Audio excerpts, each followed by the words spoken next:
ओम बृहस्पति नमः। नमस्कार मित्रों, स्वागत है आप सभी का अमृत गगन चैनल पर।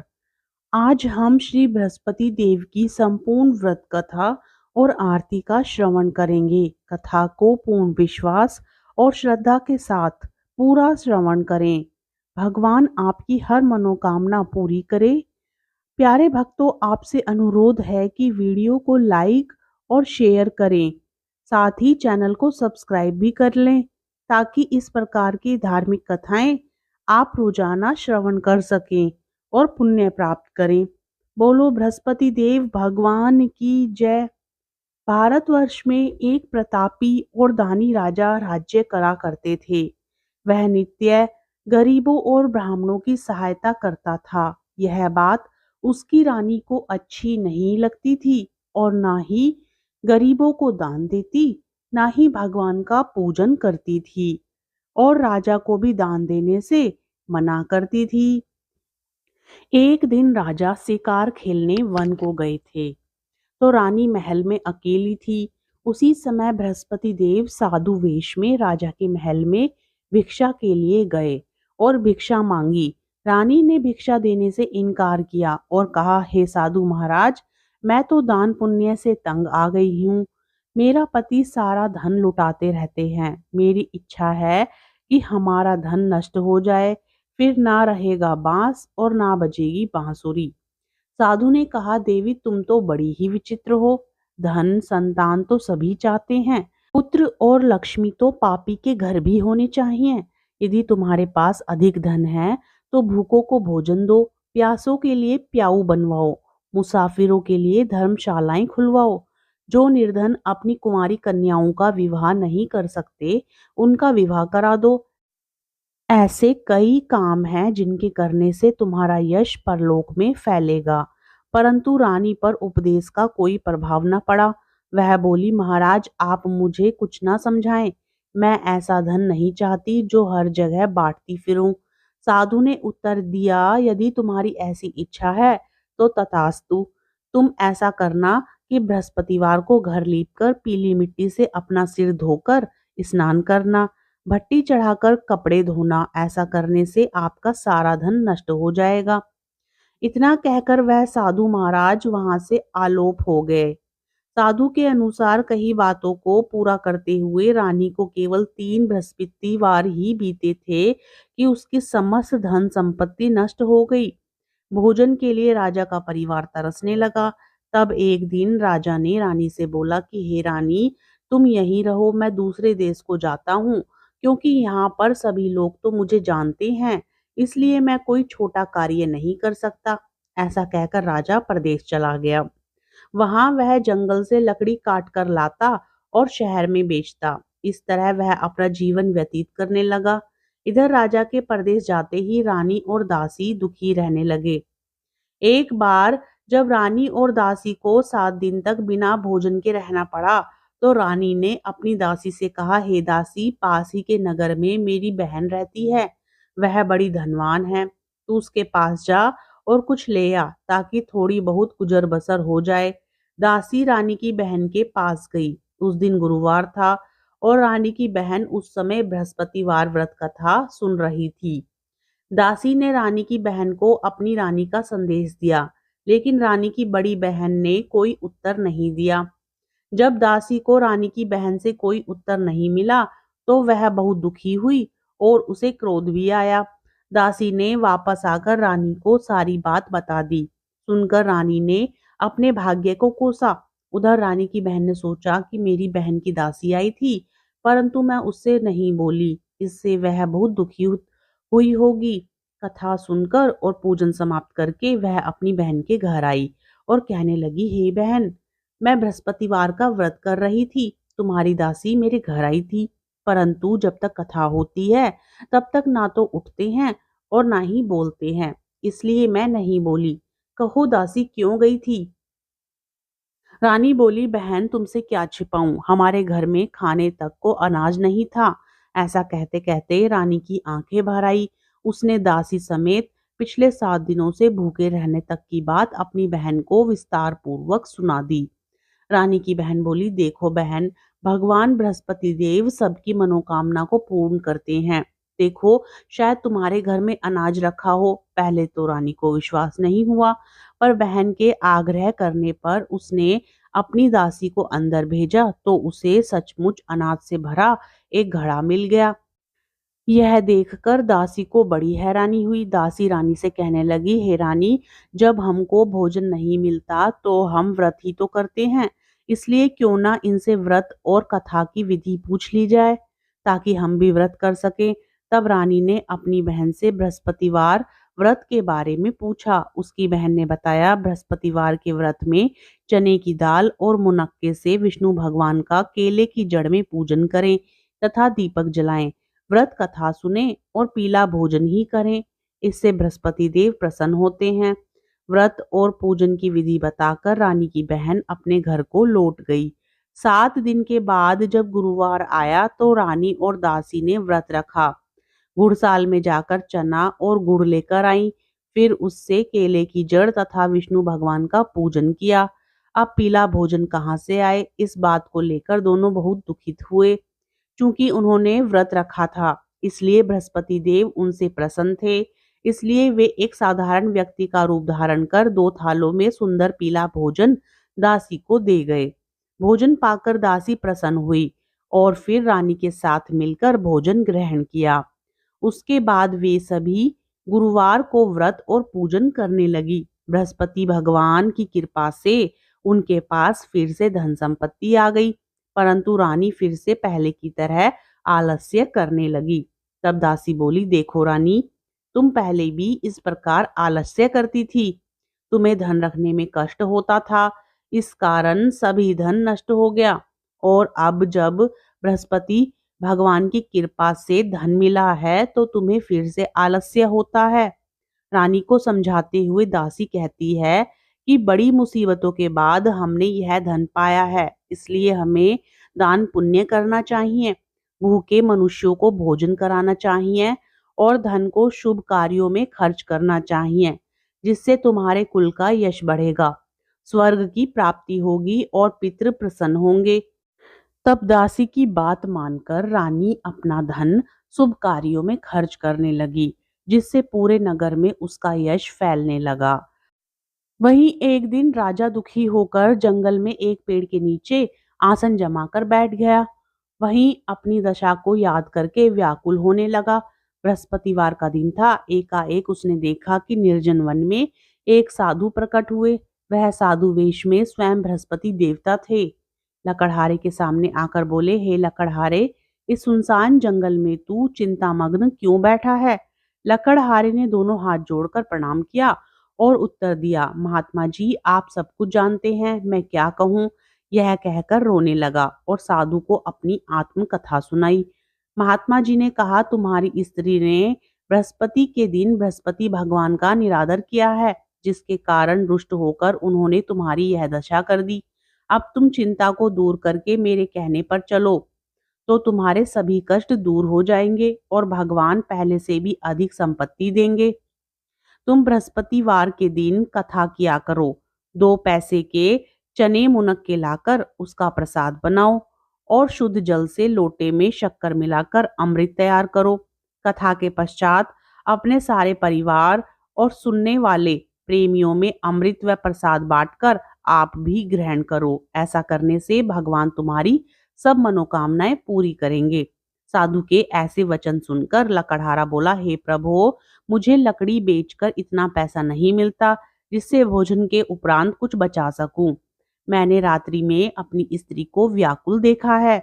मेरे पास कुछ भी नहीं है जिससे मैं उसकी खबर मंगा सकूं। साधु ने कहा, हे लकड़हारे, तुम किसी बात की चिंता मत करो। बृहस्पतिवार के दिन तुम रोजाना की तरह लकड़ियां लेकर शहर को जाओ। तुमको रोज से दुगना धन प्राप्त होगा, जिससे तुम भली भांति भोजन कर लोगे तथा बृहस्पति देव की पूजा का सामान भी आ जाएगा। इतना कहकर साधु अंतर ध्यान हो गए। धीरे धीरे समय व्यतीत होने पर फिर वही बृहस्पतिवार का दिन आया।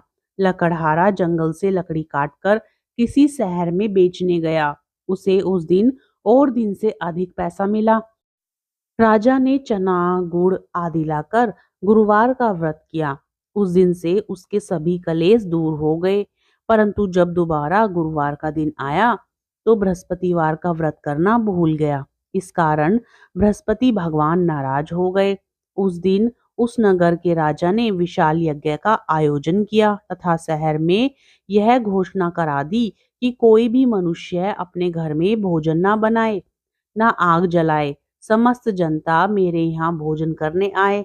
इस आज्ञा को जो ना मानेगा उसे फांसी की सजा दी जाएगी। इस तरह की घोषणा संपूर्ण नगर में करवा दी। राजा की आज्ञा अनुसार शहर के सभी लोग भोजन करने गए, लेकिन लकड़हारा कुछ देर से पहुंचा। इसलिए राजा उसको अपने साथ घर लिवा ले गए और ले जाकर भोजन करा रहे थे तो रानी की दृष्टि उस खूंटी पर पड़ी जिस पर उसका हार लटका हुआ था।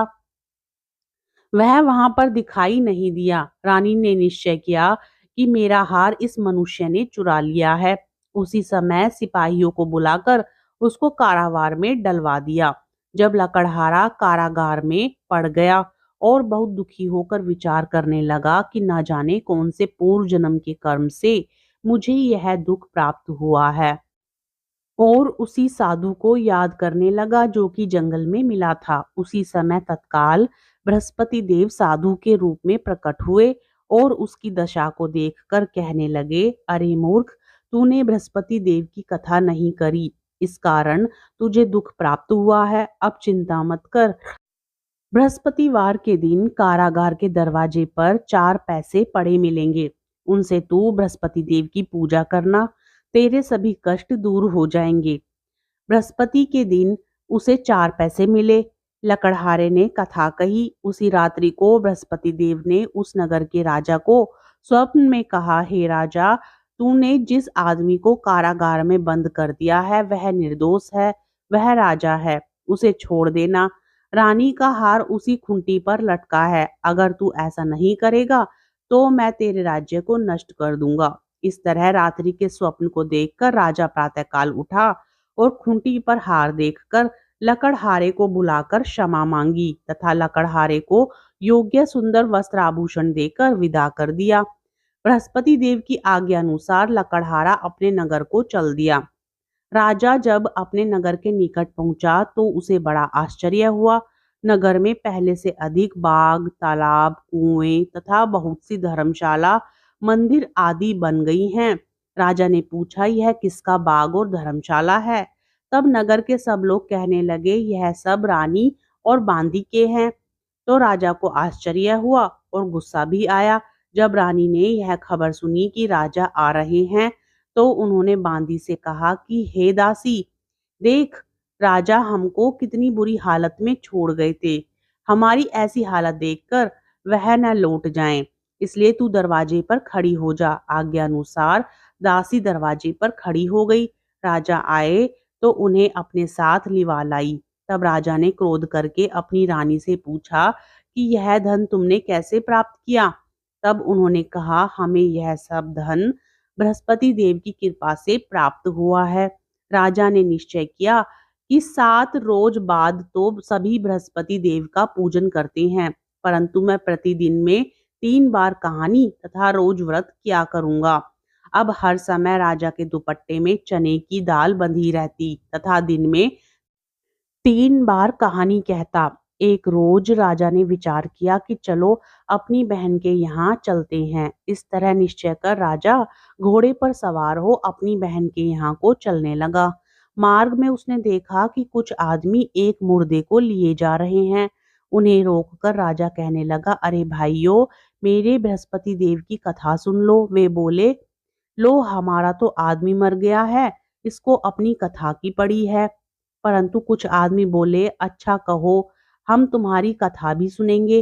राजा ने दाल निकाली और जब कथा आधी हुई थी कि मुर्दा हिलने लग गया, और जब कथा समाप्त हो गई तो राम राम करके मनुष्य उठकर खड़ा हो गया। आगे मार्ग में उसे एक किसान खेत में हल चलाता मिला। राजा ने उसे देख और उससे बोले, अरे भैया, तुम मेरी बृहस्पतिवार की कथा सुन लो। किसान बोला, जब तक मैं तेरी कथा सुनूंगा तब तक 4 हल जोत लूंगा। जा अपनी कथा किसी और को सुनाना। इस तरह राजा आगे चलने लगा। राजा के हटते ही बैल पछाड़ खाकर गिर गए तथा किसान के पेट में बड़ी जोर का दर्द होने लगा। उस समय उसकी माँ रोटी लेकर आई।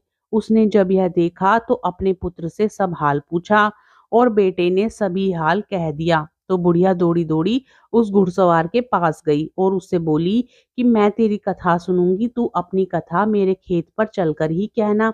राजा ने बुढ़िया के खेत पर जाकर कथा कही, जिसके सुनते ही वह बैल उठ खड़े हुए तथा किसान के पेट का दर्द भी बंद हो गया। फिर आगे जाकर राजा अपनी बहन के घर पहुंचा। बहन ने भाई की खूब मेहमानी की। दूसरे रोज प्रातःकाल राजा जगा तो वह देखने लगा कि सब लोग भोजन कर रहे हैं। राजा ने अपनी बहन से कहा, ऐसा कोई मनुष्य है जिसने भोजन नहीं किया हो?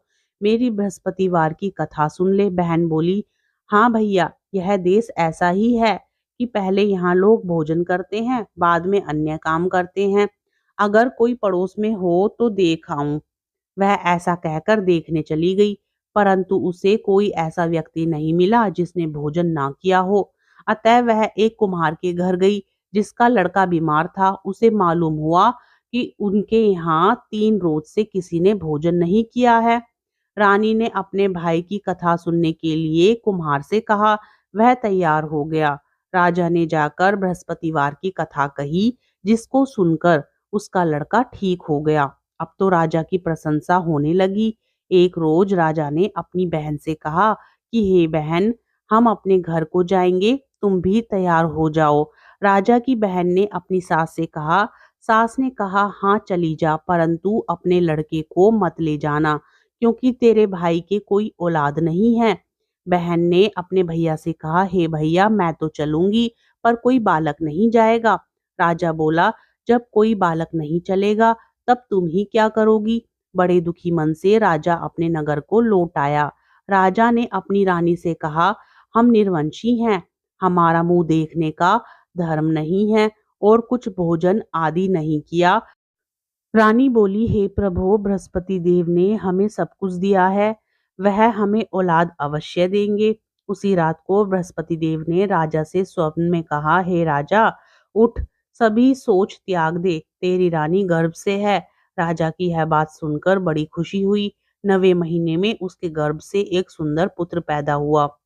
तब राजा बोला, हे रानी, स्त्री बिना भोजन के रह सकती है, पर बिना कहे नहीं रह सकती। जब मेरी बहन आए तो तुम उससे कुछ कहना मत। रानी ने सुनकर हाँ कर दिया।